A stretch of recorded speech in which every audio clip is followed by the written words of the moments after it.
Hello folks, today is going to be a different one. I'm driving Mr. Bean's Mini, although it's been electrified. Let's go. I'm here today with Chris from Fellten and we've got this very special Mini. Why is it special, Chris? Not just because it looks like Mr. Bean's car. Mr. Bean's car. Well, obviously we had to do it just to annoy Rowan Atkinson because he hates electric cars, doesn't he? Yeah, he does. So it's definitely appropriate to make a Mini with a passion. Yeah. that is his car that's fully electric. That's a I mean, great why point wouldn't you? that I hadn't considered.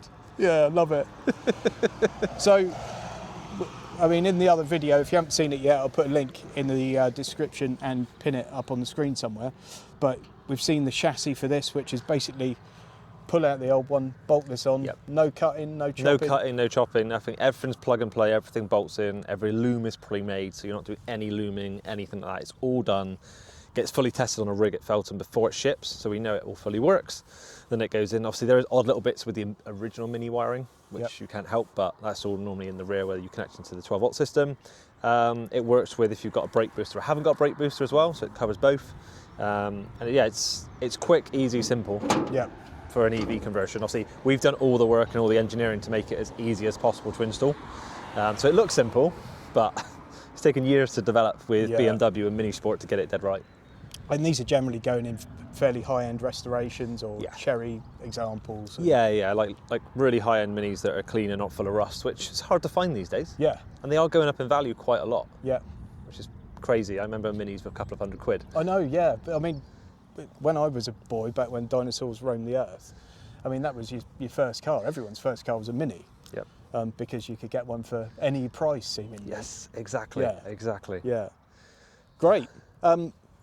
Bit more action in the boot, is there? Yeah, so there's a small battery pack in the boot. So we've got battery pack split front and rear. And then in the boot of here, we've got basically a little battery pack. So it's basically 8 modules in total, which are 12S modules, and there's 5 in the front, 3 in the rear, just to get the weight distribution right, mainly, because then it means it stays the same weight distribution, it handles the same, drives the same. It's within 5 kilos of original weight as well. Yeah, amazing. That's the most surprising thing about it, I think, is you expect it to be massively heavier, but it's not. I was supposed to bring my phone charger so I could charge my phone from the car, but I haven't done that. But essentially what we've got here, you pop that open, so you've got your Type 2 connector.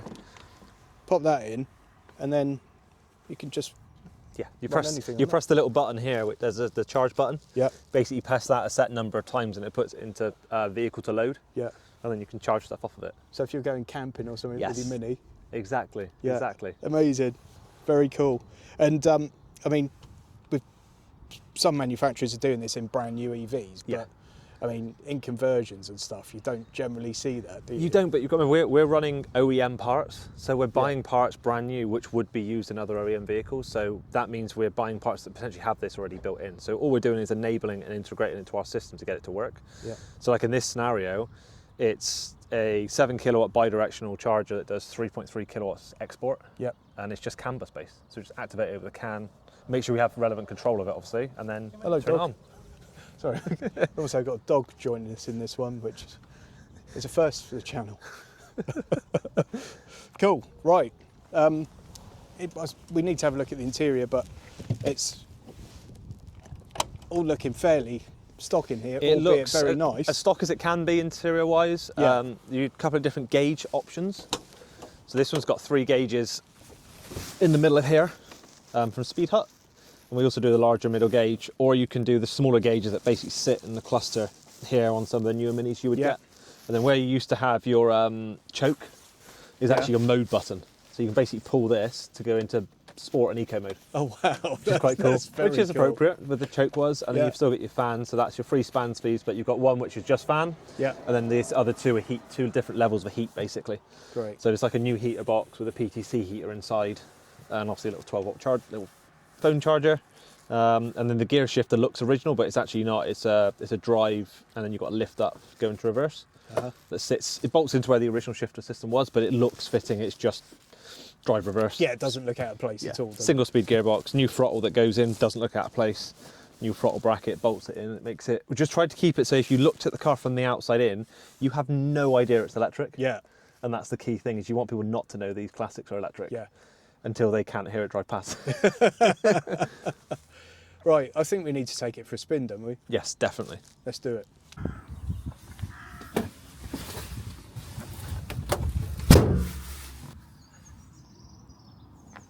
You don't be a dick.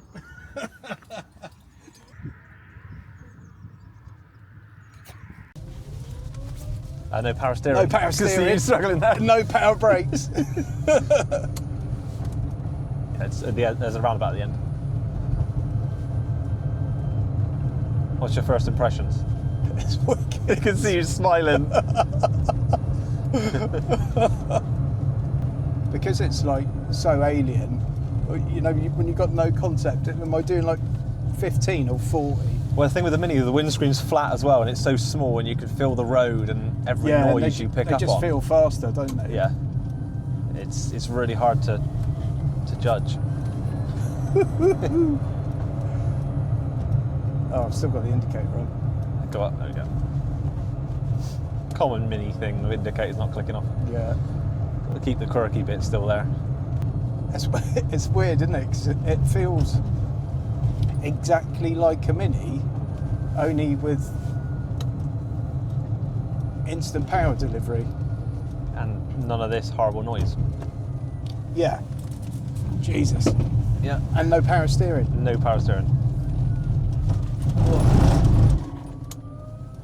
I'll put your foot down.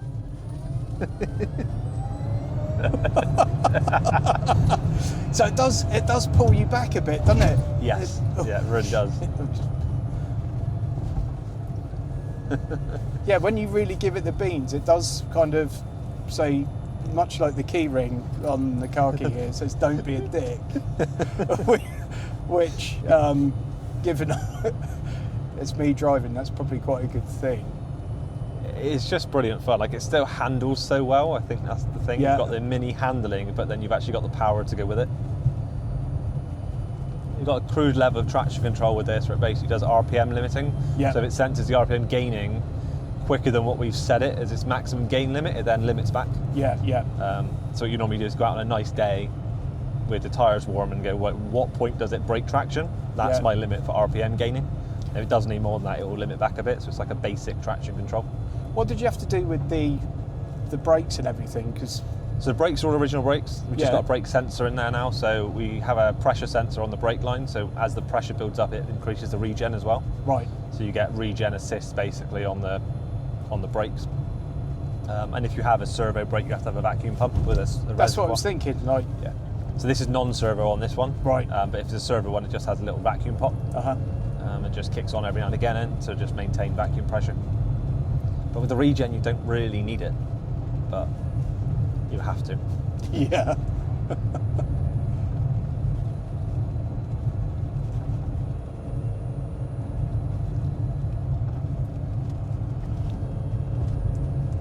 It's just such a laugh, though, isn't it? Like, out of every car we build, the Mini is my favourite. Yeah.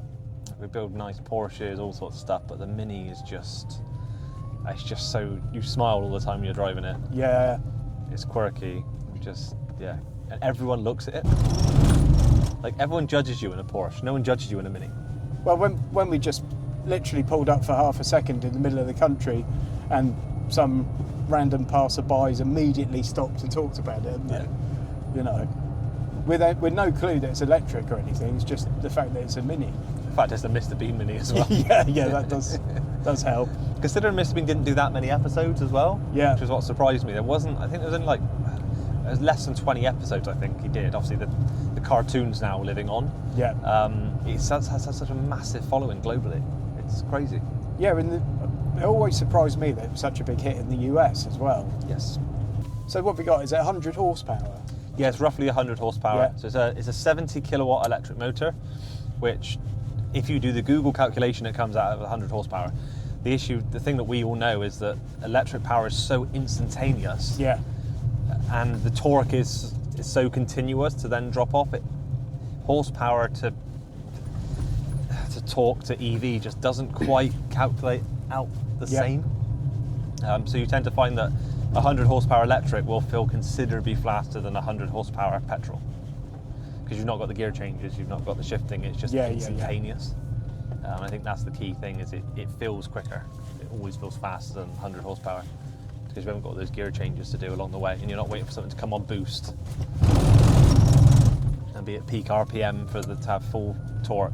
This is just put your foot down, you've got full torque sort of thing. It's great though, because it's at the level of like maximum fun, but I mean, I guess it would have been quite easy to go too far with it, where you make something that's almost undrivable. So we've done so much on the software, and we're still tweaking the software on them all the time to fine tune more and more and more, and make it better and better and better, because that takes a long time, and different weathers, like how it reacts. But the other thing is there's not much space in a Mini. Yeah. So with the battery pack size we've got, we had limitations that we'd only fit, I think it's a 19 kilowatt hour battery pack in without jeopardising going overweight. So it was that weighing off. But if you only have a 19 kilowatt hour battery pack, you can ideally only pull 4C, so 4 times the power out of it, depending on the batteries you're using. Yeah. So you've got limitations there on the battery pack size and how much power we can pull out of it. So we couldn't really push much harder, I don't think, or pull much more power. We did try one with a slightly more powerful inverter that let us pull, instead of 200 amps peak, we could pull 300 amps peak, but the second we did that, we couldn't get grip. Right. So we're sort of at this point where we're limited, the power is limited based on grip level, because we haven't got enough grip.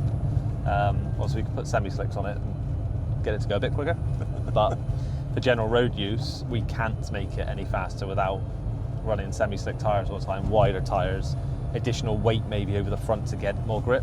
Yeah. It's just, it's a limit of what you can do, but to be honest, I wouldn't want it to do much more. But it's also a classic Mini that you could use every day without thinking about it. Yeah, I mean, this has got, so this was on 7,800 miles now since we rebuilt it. So we rebuilt it on the YouTube channel, what, 6-7 months ago. So it just gets used day in, day out. Yeah. Continuously it gets used, just to try and get as many miles as it is possible. So anything we have on the road is normally done way more miles than any of our customers' cars. Yeah. So if we do ever find an issue, we know way before they do, and we can resolve the problem beforehand. And it's things that you can't really plan for, or engineer for. It's sort of wear and tear. It's mountings, or is how's the gearbox wearing, how the diff bearings wearing all the time, how the how the drive shaft's wearing, all those bits. We're running original Mini outers, and we're putting more power through them than they were designed for. Yeah. So are they going to last, or are we going to have to change them out every 30,000 miles? Yeah, sure. That you just don't know which bit's going to break. Luckily, we haven't had any issues. I think we've had the odd rear bush, and bits like that, and the odd, subframe mount that we've hardened. We've put like harder subframe mounts in and stuff like that, just to take the additional wear. But overall, the Mini holds up extremely well to the extra power, which is something I didn't think I'd ever say. You were still very vulnerable in this, though, don't you? I know. Because there's like nothing. Yeah, I know what you mean, because like the door's just metal and it's not that thick, and you don't have all this like plastic encasing you and stuff. I mean, I haven't been in a classic Mini for donkey's years. I can't remember how long. But I was expecting it to be absolutely rock hard, because I was expecting it to be a lot heavier. Yeah. So I obviously a classic Mini's not the best thing to get in if you've got a back problem at the best of times. And I was expecting that to be a lot worse because of the weight, but what would you say, it's within 5 kilos? 5 kilos of original weight. Obviously still got the original Mini suspension, which is spongy-ish. I mean, they're not that uncomfortable to drive. I think the worst thing you do on these is put bucket seats in them. Yeah. Because then you lose all the springiness in the seats completely, and then you do put your back out. Which is often the first thing people do in them, isn't it? Yeah. I mean, it helps you hold on better, but you've not really got far to move in here if you do move. Yeah. So.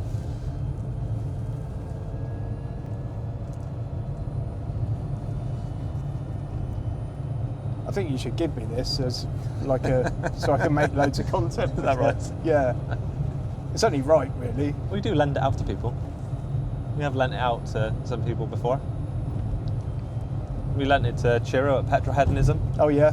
He's the petrol head, but by the end of it said he wanted an electric Mini. Oh really? So that was always quite comical.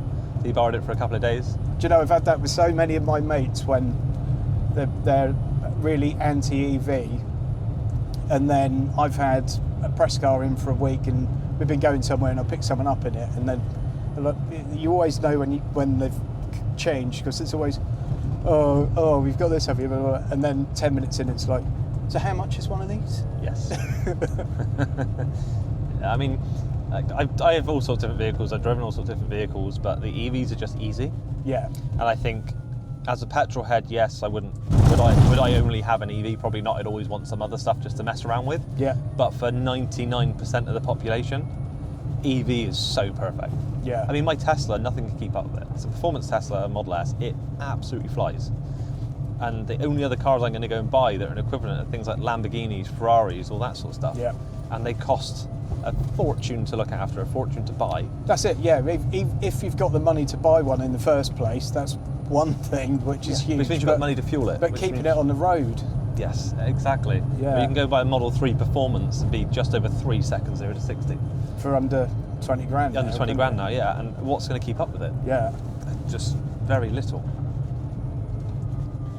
I think it's great. Stuff like this, though, is just, you know, I've said for a long time that there needs to be more fun EVs that are not just fast in a straight line, yep. And that makes you smile.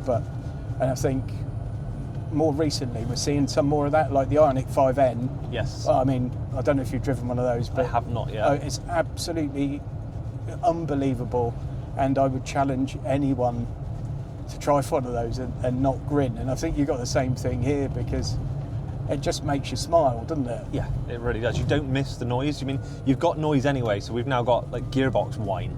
Yeah. Which is something we didn't want to get rid of. We wanted to keep it. Yeah.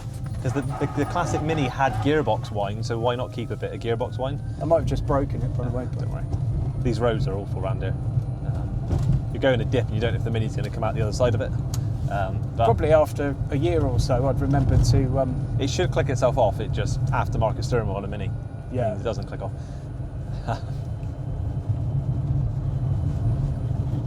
Yeah, I don't think you miss the engine noise after a while. You get used to it being there, and you don't miss the smells that come with it, with the engine and stuff, and the diesel. If anything, you end up judging people that have a diesel in front of you that's smoking, because you just smell this horrible smell.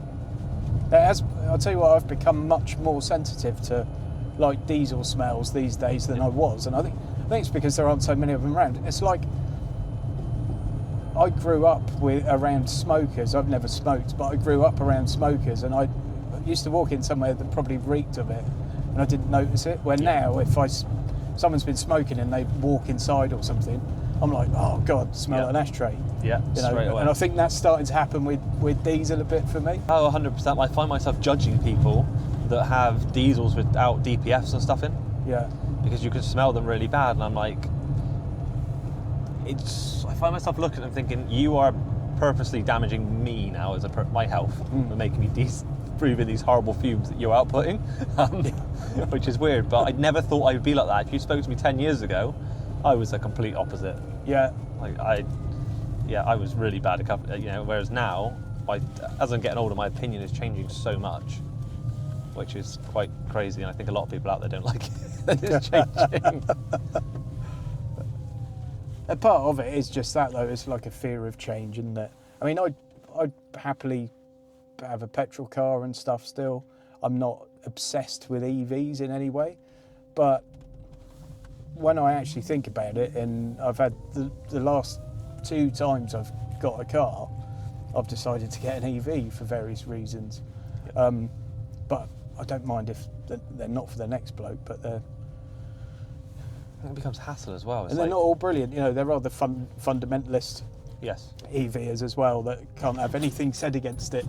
And I just think... People have got their own opinions. Yeah, and sometimes a lot of those are not ignorance as such, but they just haven't experienced. Well, that's the thing. I think to have an opinion on something you've never tried... Yeah.